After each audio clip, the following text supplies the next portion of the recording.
I loved dancing growing up, and then my mom was like, "Oh, you know Michael Jackson? He sings and dances." But I was like, "Oh, I don't want to sing." But Okay. I used to be really really bad at singing, like really bad. So I luckily I got like to take classes and stuff.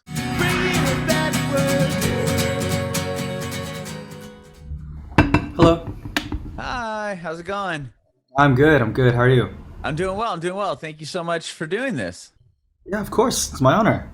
Awesome, awesome. My name's Adam, and this podcast is about you and your journey in music and how you got to where you are now. That's awesome. Thank you. It's so nice to meet you. Yeah, nice to meet you as well. First off, where were you born and raised, Thomas? I was born in the UK actually, and then I was raised in Hong Kong. Oh, wow. Okay, talk to me about that. How long did you live in the UK for? I lived in the UK till I was like 4, and then I grew up in Hong Kong. So then I moved to Hong Kong, and then I grew up there till I was like 18, and now I'm here in Boston. So yeah, Okay, so you moved from Hong Kong to Boston, and I did see, I think I read that you go to Berkeley. yeah. So just graduated actually. Oh, congratulations, man. Thank you so much. That must have just happened. I mean, I know schools are all kind of ending right now. Yeah, literally happened like a few weeks ago. Did you like get to walk and all that fun stuff? Yeah, luckily I did. The year before me didn't get to sadly, but luckily I did. So. Yeah, that's awesome. Real quick, just are you on a external mic, like a mic like this? No, I'm on my laptop mic. Do you want me to hook myself up to No, an? no, no. Can you just turn? I think your mic is the level is a little bit loud. It's peaking on my end. Oh, how about? Okay, let me see. A How's it now, or is it little bit less if you can. Oh, okay? How about now? that's perfect. Cool. Cool. Yeah, I just didn't want it to be. It was. I could hear you. It was fine, but it was just like this close to peaking. So I Oh, no figured worries, we no could. worries, no worries, no worries. That's a nightmare. It's all good. Awesome, awesome, awesome. Cool. So that's amazing. You actually had a chance to graduate. I know, like you said, the class before you probably didn't get a chance to walk, and that's amazing that you got to do that. Yeah, it was cool. Awesome, awesome. So talk to me about. So you lived in the UK till you're 4. Do you have Yeah, any memories of living in there? it was raining and cold. Okay.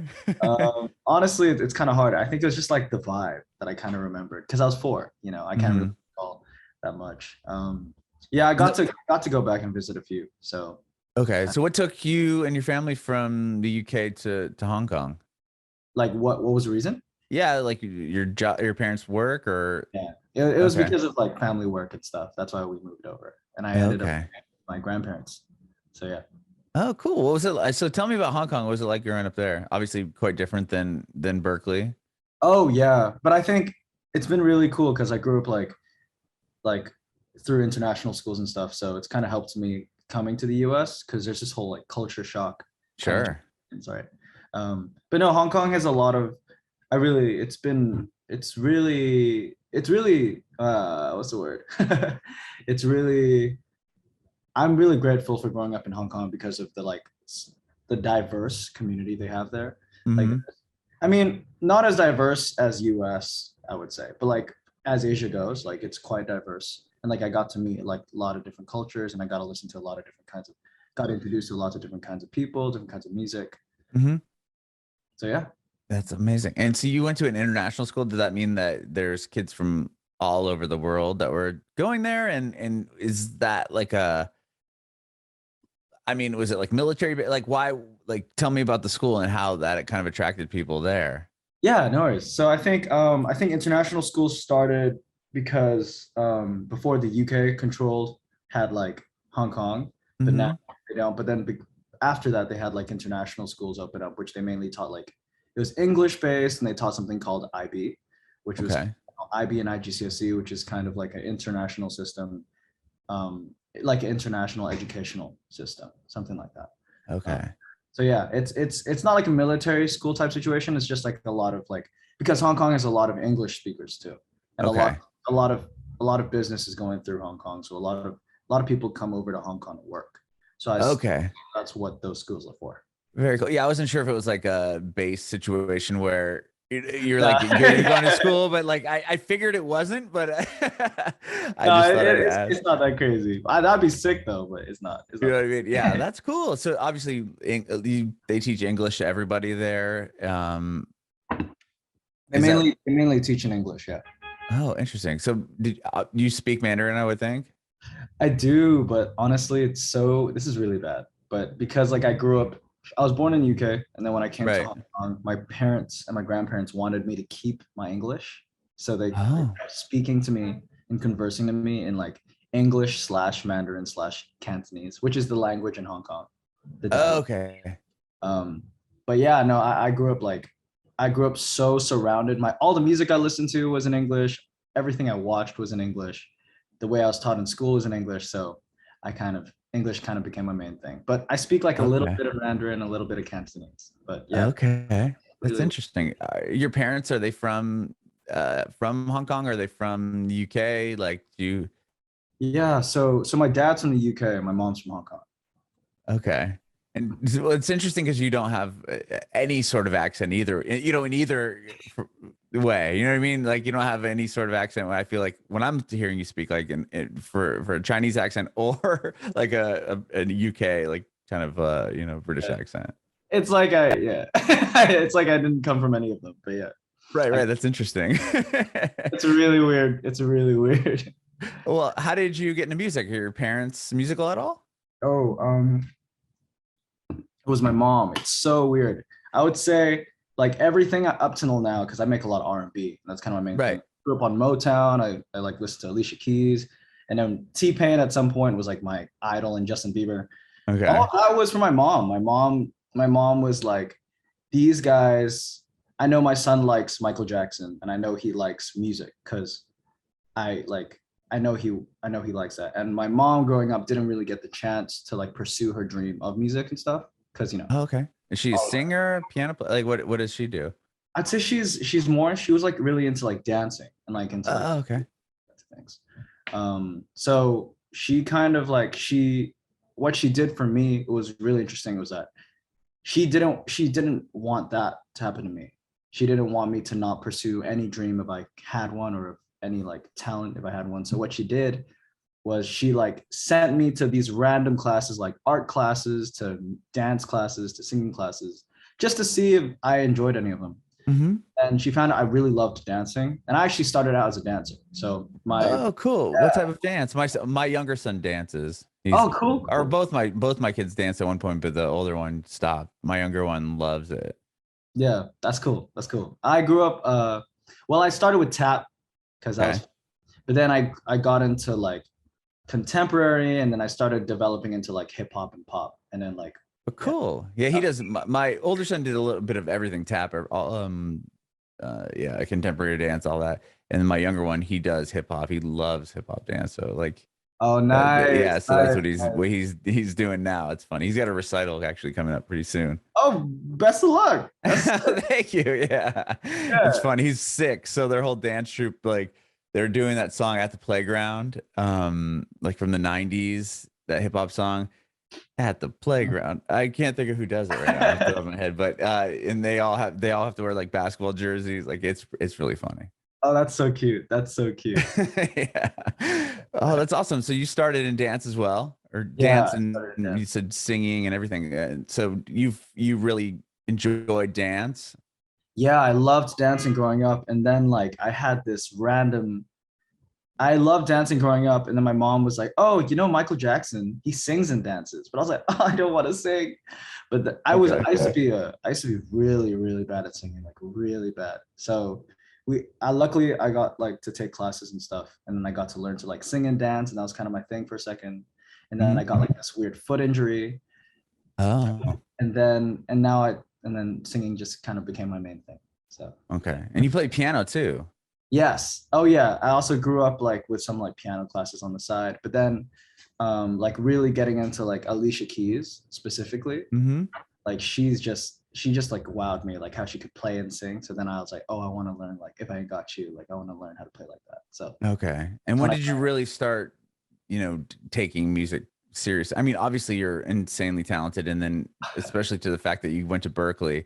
So, like, when did you really, really start getting like way into music and performing and playing? I so for performing and stuff, I started performing when I was like 11, like dancing and stuff Okay. and doing shows. But I but personally, I really like really started pursuing it when I was like 50, when I was like, okay, Okay. I want to make this like mine. Like I want to really go for it. So Was there something that happened or a specific reason that you were like an aha moment that you wanted to just knew that you wanted to play music? I think it was kind of like in this moment where I kind of realized that because for a long period of my like up until 15, like I was really worried about pursuing music as a career, you know, Mhm. as it's not necessarily safe. And like Sure.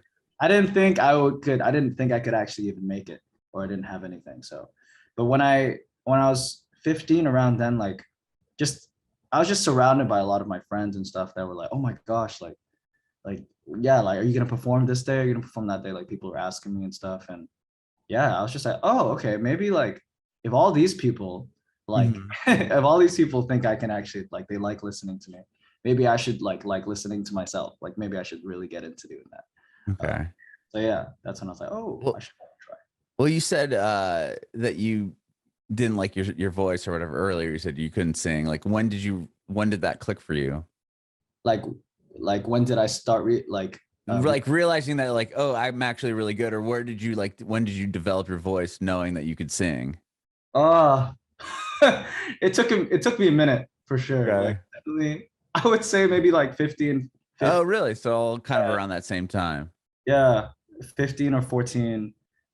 Because before that I was like I would love singing. I just wouldn't love listening to me sing. If that makes Oh, sure. Okay, that makes sense. yeah. So then but then I started getting into like recording covers and stuff and like recording Mhm. myself.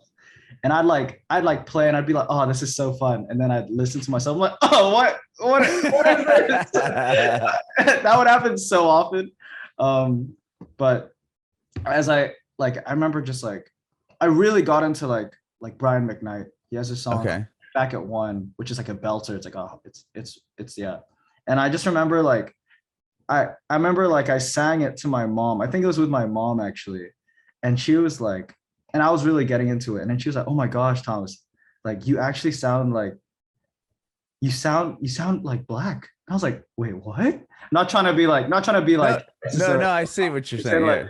just like the fact because they're the origin of R&B. You know what I mean? Like Right, of my mom course. and I like looked up to like R&B for a long time. So when that happened, she was like, I was like, oh, what? So then that's when I started like really digging into like, okay, I was listening to my covers, but I was like, okay, why do I hate it though? Like what is turning me off about my voice? And I started like tweaking and tweaking and tweaking it till I started, Mhm. oh, okay, I'm not cringing for the first time listening. Okay. Yeah. Sure, sure, sure. And then like, were you around 15 at the same time you were doing covers? And then you write your own music as well. So when did that start? That honestly started when I first came to Berkeley. Every Oh, okay. yeah, when people ask me like did I enjoy my Berkeley experience or anything, like honestly, yeah, because before I came to Berkeley, I had no idea how to write a full song and I had like no confidence. But Mhm. yeah, being here, I wrote my first song in like my first or second semester here. Yeah. Oh, wow. Okay. Yeah. So what took you then to Berkeley? Like, how, was that a difficult process? And obviously you're moving to a country you had never lived in. You lived in the UK, you lived in Hong Kong, and then you come to Berkeley in the States or to Boston. It was like, tell me about the process of applying to that school. What made you decide on Berkeley, and how did you end up getting here? Oh yeah. So basically, as 15 and growing up, like there were Berkeley came out to Hong Kong. They go out to different like schools, music schools and stuff, and they like introduce themselves and they talk about like their course and everything. Hmm. I think yeah, like also a few alumni. I knew a few alumni in Hong Kong, and my mom, like as soon as she heard about like how great the school was and she heard about all these great people that came out of there, she's like, okay, there's only going to be one school. Like you're not like other, you can apply to others, but it doesn't matter. Like you're only going to You're one going to school. Berkeley. Yeah, you're not going anywhere else except this one school. Wow. I was like, okay. So yeah, no, applying and everything. So there's this whole audition process that you go through Hmm. where you have to like play a piece to improvising to like ear training where they like see how good your ear is and your hearing is, which is terrifying for me. And like sight reading, do you have to do that on the Sight spot and all reading, that? yeah, Oh sight yeah. reading. I was not good at that. But yeah, that was kind of like, as soon as we heard about it, we were like, okay, that's like the spot. Okay. Like that's like the place to be. So yeah. And when it came to that, like, what did you audition as? Like, you have to go in with like some sort of idea, right? Like a singer or a songwriter or production or whatever. Yeah. So even for every major, you have to audition with like an instrument. So for me, I auditioned with my vocals. So Okay. mhm, So you went in as a vocalist, essentially. yeah. And is that what you finished school with? Is that what you went through with? Yeah, I auditioned. So you audition as a vocalist, or like you audition as whatever instrument you play, Instrument. Uh-huh.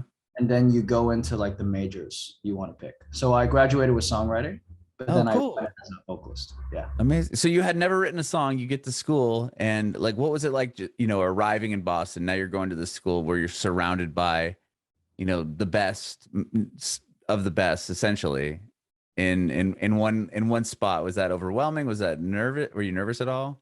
Oh yeah, I was terrified. It was so scary, but simultaneously it was like kind of awesome because like you're surrounded by all these people that know what they're doing and they play like insanely well, like Mm-hmm. that you never thought people your age could play. So I was nervous but extremely excited, so kind of covered it. But yeah, it was crazy because I've never been here before too. So Yeah. I was like, I'm getting like allergic reactions, like, this is like great. But yeah, it was really cool. Wow. Wow. And then you write your first song when you're there, and do you pursue that, like songwriting and putting out music on your own? And then obviously I want to talk to you about the massive success you've had on TikTok, but like prior to that, were you just putting out songs like on Spotify, or would you write a song? Would you perform around the college? So it actually took me, like I said, like maybe to the end of the first year to actually release my first song because like for a long time at the beginning of that I knew I wanted to learn how to write, but I Hmm. also didn't know if I wanted to like be an artist or anything like that. Like I was still very, because of like the overwhelming amount of talent that was there. I was like, maybe I shouldn't do this. Maybe I should help, Right. you know. But after I wrote a few songs, just like demos and stuff, like my friends extremely supportive, like we're like, oh, release it, like you have to release it. And then I called like, and then I got this chance to like call this random producer, and he was like, yeah, you should release it. But that's when I was like, that's when I dropped my first single. Yeah. Okay. And how'd you meet this producer? It was just through Insta. Like I was doing covers and stuff, and people were DMing me just to like sing on their stuff or write stuff with them. Yeah. Oh, interesting. So you were just getting people that wanted to collaborate with you just off of what you were doing on Instagram? Yeah. Wow, that's cool. What was it like getting those first, like people reaching out, like, "Hey, I actually want to work with you." Were you like, "Whoa, this is crazy"? Yeah, it was weird because it was weird. It was really weird. Like when people reach out to you, like, "Oh, I think you're really talented. Like, I'd love to work with you and stuff." Uh-huh. It's like making a new friend, I guess. That's kind of how I saw it. Like, Right. yeah, but it was And really weird. It was what really was the collaborations like? Would they have instrumentals that you would sing over, or full songs that they wanted to use your voice on? I was flexible with any. So I was like, we could either start off with we can make instrumentals together, or we could, if you have any tracks, send them my way. And yeah, kind of just started like that. A lot of experimenting with different sounds and stuff. But yeah. Okay. And when do you start? Like, when you put your first TikTok together? Was that in like 2020 when everyone else kind of was Yeah. stuck at home and figuring Yeah. out what to do with your life? Exactly. That was exactly that. Yeah. That's Okay. And tell me about your progress in starting the app, and then obviously where you're at now with it. Hmm. When I started off, there's a thing, I don't know, some people, it's not a thing anymore, but when TikTok started off, because it's like short form content Hmm. and blow up very easily and stuff, a lot of musicians believed and kind of looked down upon TikTok, kind of like, oh, it's kind of like a joke, kind of like it's kind of Vine. It's like Vine. Yeah, it was like Vine, totally. Like it's very humorous based. So when I started it off, I was kind of like hesitant at first, but I didn't have anything else to do. So I kind of just posted like covers here and there. And that got me a few likes. My Instagram had more following in Hmm. comparison to TikTok by then. So I was like, okay, I'll just try a little bit. And then I was just kind of posting randomly. There was no like structured anything. It's just like, oh, let's just try this, let's try that. Let's just do what I did on my Instagram and stuff. Hmm. But then it came to a point where I was like, okay, nothing's working. But I am going in to release this EP that I really love, that I've been spending like 6 months working on with Mhm. PUA. And I really want to like, if I want to like gain traction or anything, I should try TikTok one more time. So instead of singing, I had all these beats that I produced for myself because I was told for a long time that I wasn't a good producer. So I was like, I'm gonna spend my summer in this COVID period to like learn to produce and practice. Oh, interesting. Yeah. So then when I posted that, I got like people duetting, and this whole duet feature kind of like bumped me up, and I got like a ton of R&B artists and like a ton of different types of people. So Like you would just post the instrumental and say, some duet this, and then people would find you, and then they ended up doing that. yeah, kind of yeah. I kind of treated it like how if I would to collaborate like with someone that I've never met before, like and Mhm. how I would throw an idea at them and like how would they respond to me. I really like that organic like kind of like feature of TikTok where you can like throw Mhm. something and they can throw something back at you.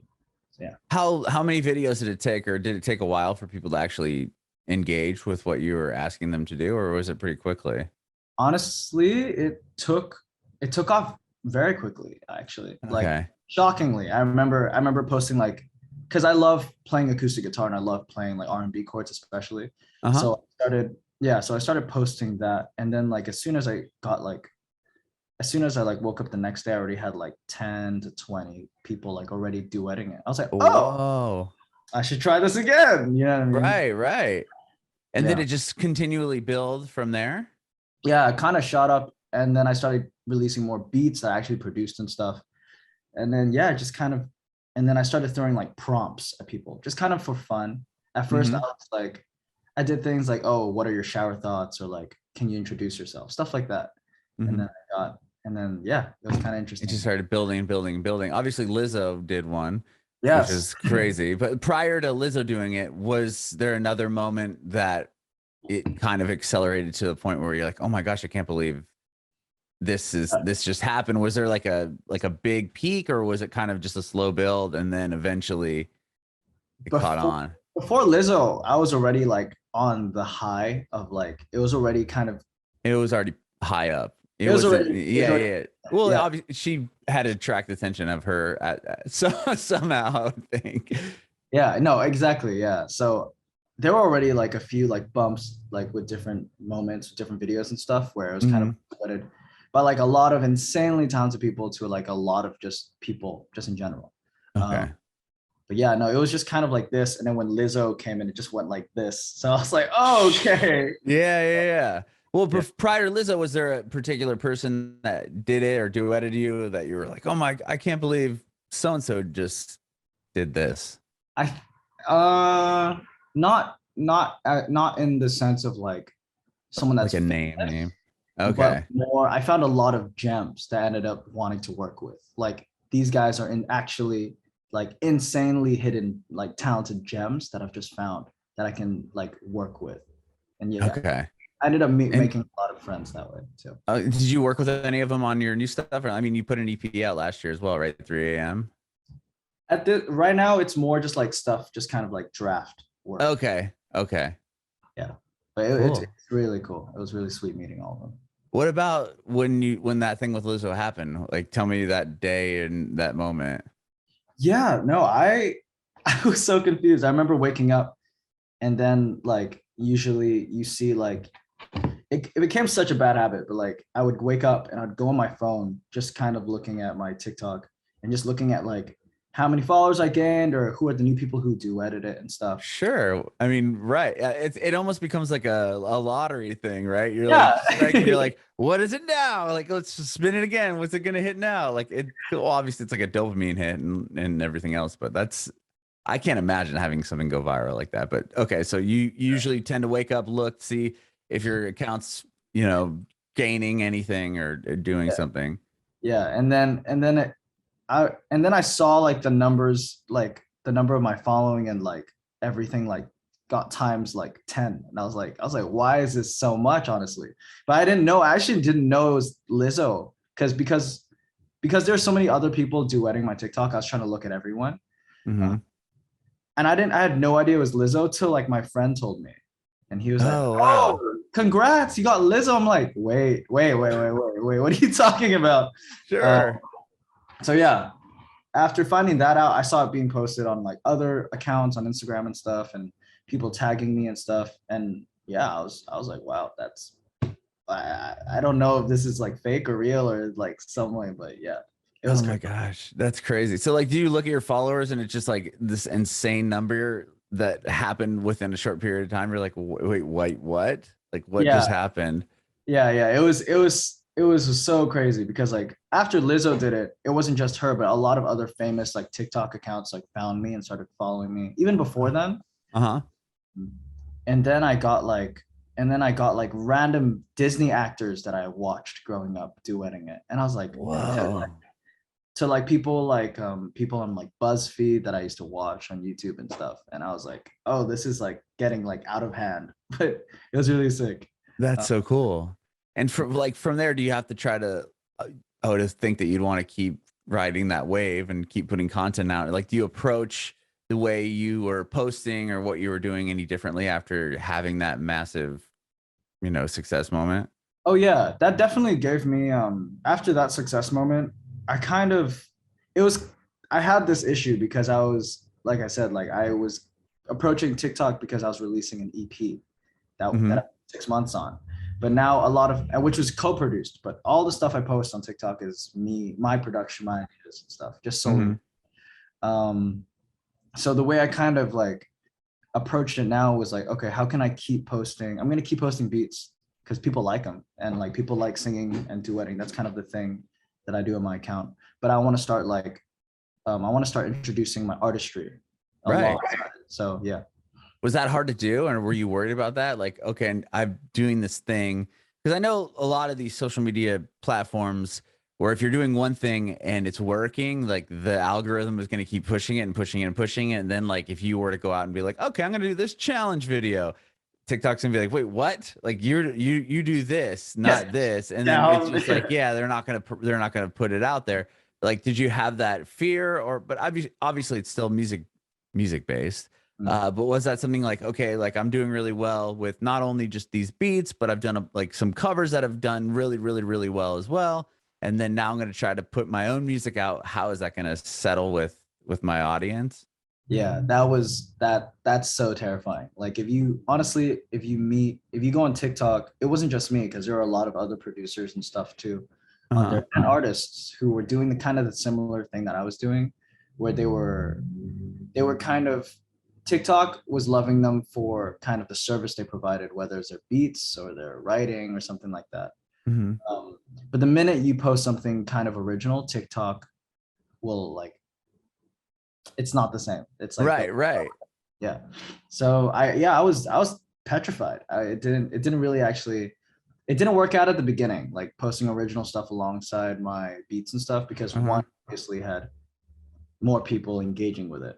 Sure. But yeah, that kind of hit me. But then like as I continued, I like it was like slowly by slowly, like I started converting some of my duet fans to like my music, which I'm Okay. fine with having both. I'm grateful for both. So Yeah. Well, I mean, you had it with One Last Dance. That one did like insane numbers too, and that's your song, correct?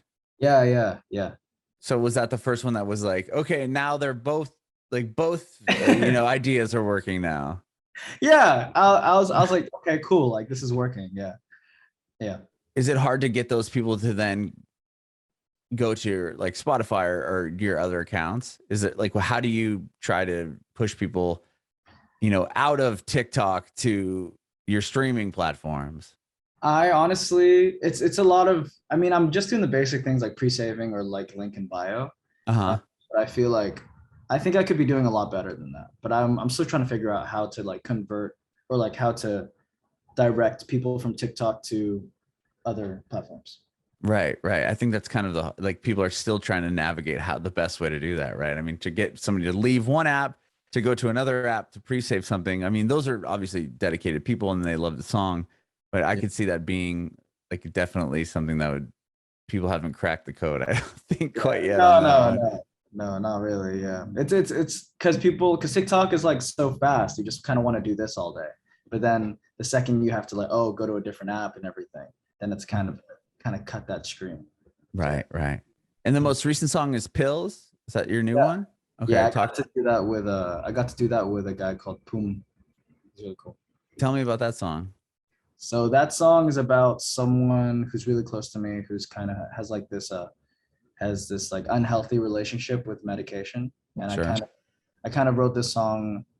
I originally wrote this song like about them and everything, and then I kind of posted that idea on TikTok, and then I got luckily through a connection I got to connect with Poom, and I got Oh, to wow. and he's a massive artist that's been massive in Thailand like for ages now. So yeah, it was a huge honor. That's so cool. I mean, how relevant is the song now, especially with the, fentanyl and all that other crap that's happening nowadays? It's scary. It's like the most terrifying thing for me, for my kids. I'm like, you can't just like, you know, you can't buy pills or whatever off the street. People are just dying.